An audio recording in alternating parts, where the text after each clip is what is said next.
యాక్చువల్గా తాగుడు అనే అలవాటు ఉంటే కూడా ఎవరు మానేలేరంటారు.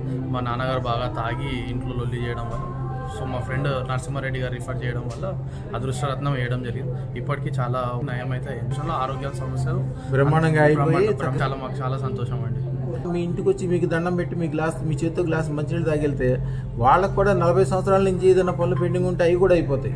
పూర్తి పేరెంట్స్ స్వామి వనపతి శ్రీనివాసరావు, మీది కృష్ణా జిల్లా కోనాయపాలెం చంద్రపూడి మండలం. పొద్దున్నే మీ మనవడు నిన్ను తాతయ్య అని పిలుస్తుడు అని చెప్తే చుట్టుపక్కల పెద్దలు అడిగారు మీ మనవడికి మాట రాదా అని. అప్పుడు ఆ పెద్ద మనిషి ఒప్పుకున్నాడు రాదని, మనవడికి మాటలు రావని. ఇవాళ చెప్పాడు ఆ బాబు. తెల్లారి పొద్దున్నే ఫోన్ చేసి తాతయ్య మీరు ఎక్కడున్నారు బాగున్నారు అని అడిగాడు. ఆయన తింటా చేయి కూడా ఇస్తాడంట, ఎవరికి ఏమి దానం కూడా చేయరంట.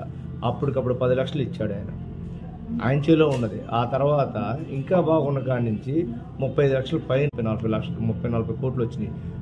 ఒకళ్ళు మిరగాల వ్యాపారం చేస్తే డబ్బులు ఐపీ పెట్టి వెళ్ళిపోయాడు.